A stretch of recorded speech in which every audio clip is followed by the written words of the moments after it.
기자 수첩.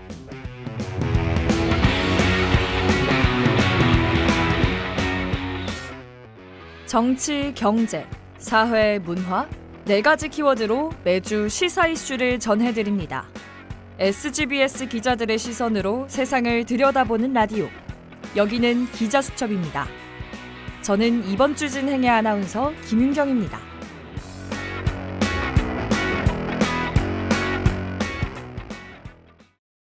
작년 8월 서울 종로구의 정부 서울청사 앞에서 장애노인들의 기자회견이 열렸습니다. 해당 기자회견에서 뇌병변 장애를 가지고 있는 최윤정 씨는 자신이 몇 년간 장애인 동료 상담가로 일해왔지만 65세가 되자마자 직장에서 해고당했다 밝혔습니다. 장애인이자 노인인 최윤정 씨가 노인 장기요양 등급을 받았다는 이유로 더 이상 장애인 일자리 사업에 참여할 수 없었던 것인데요. 오늘 기자수첩에서는 고령 장애인들이 처한 복지 사각지대에 대해 자세히 살펴보도록 하겠습니다.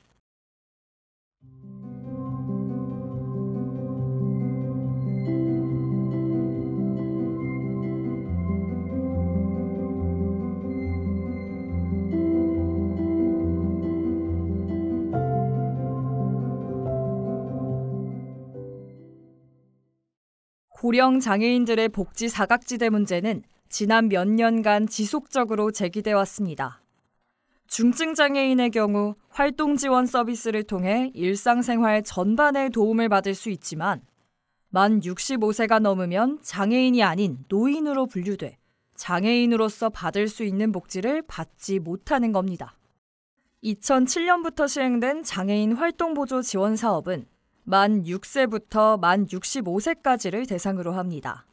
즉, 장애인이 만 65세가 되면 노인 장기요양보험의 수혜 대상자가 되면서 더 이상 기존의 장애인 활동 지원 서비스를 이용할 수 없게 되는 건데요. 특히 중증 장애인의 경우 만 65세 이전까지는 하루 종일 활동 보조인과 함께 생활할 수 있었지만 만 65세 이후에는 장애인이 아닌 노인으로 분류되면서 활동 보조인의 지원 시간이 하루 4시간으로 대폭 줄어들게 됩니다. 이러한 복지 사각지대에 대한 문제 제기가 계속되자 보건복지부는 2021년부터 관련 제도를 일부 개선하게 됩니다. 이에 따라 고령 장애인도 일정 조건에 충족하는 경우에 한해 장기 요양급여와 함께 장애인 활동 지원 서비스를 병행하여 이용할 수 있게 된 건데요. 그럼에도 여전히 연령 제한은 남아있기에 복지 사각지대에 놓인 장애인들은 다수 존재하는 상황입니다.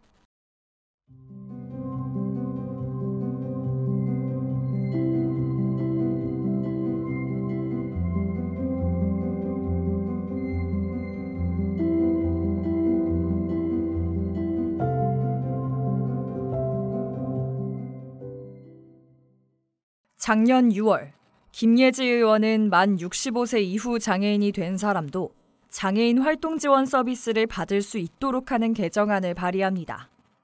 2021년, 관련 제도의 변화가 있었지만 그럼에도 만 65세가 지난 후에 장애인이 된 이들은 여전히 노인 장기요양보험의 수혜만 가능하도록 법률이 제정되어 있었던 것인데요.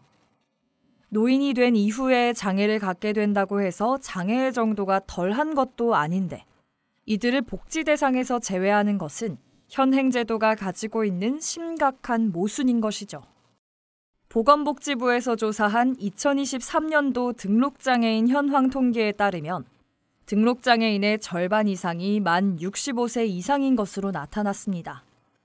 전체 장애인 인구 중 절반 이상이 고령 장애인인 상황에서 이들을 위한 법률의 보완이 필요한 것은 분명한데요. 현 제도는 노인이 된 이후 장애를 갖게 된 이들을 충분히 보호하지 못하고 있기에 많은 고령 장애인들이 적절한 지원을 받지 못한 채 복지 사각지대에 놓여 있습니다.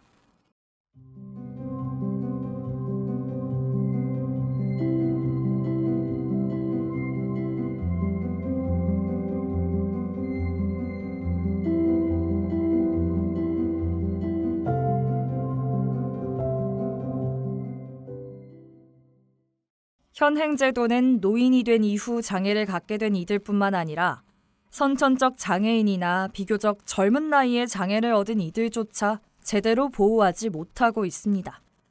앞서 언급했듯이 많은 장애인들이 만 65세가 된 이후 이전에 일하던 장애인 일자리에서 더 이상 일하지 못하게 되는데요.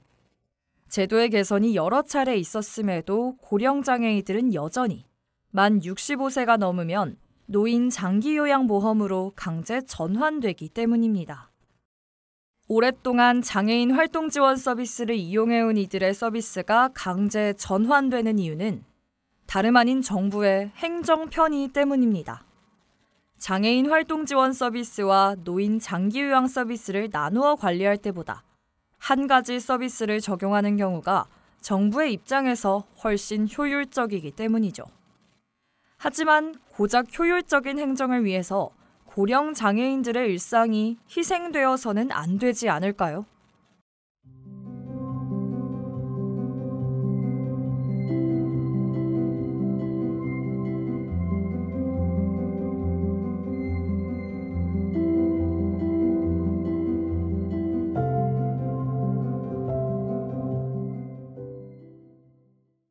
장애인과 함께 사는 법이라는 책에서 저자는 많은 사람들이 장애인이 가진 신체적 특성으로 장애인이 불행하고 불편할 것이라고 생각하는데 실은 다수인 비장애인 중심으로 조성된 사회 환경이 소수인 장애인에게 불편함을 주는 것입니다 라고 말합니다.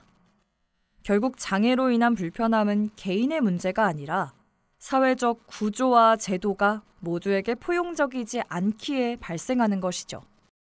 장애인을 위해 운영돼야 하는 장애인 활동 지원 서비스가 고작 정부의 행정 편의를 위해 장애인의 편의를 침해하고 있다면 이는 제도의 본질을 제대로 이행하지 못하고 있는 것 아닐까요? 사회 구성원 모두가 평범한 일상을 보장받을 수 있기를 바라며 이번 주 에피소드 마치겠습니다. 기자 수첩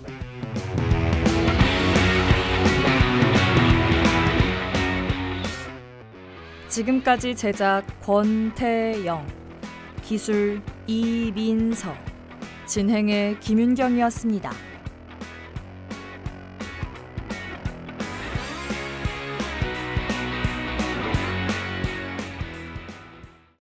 SGBS, 여기는 여러분의 서강 방송입니다.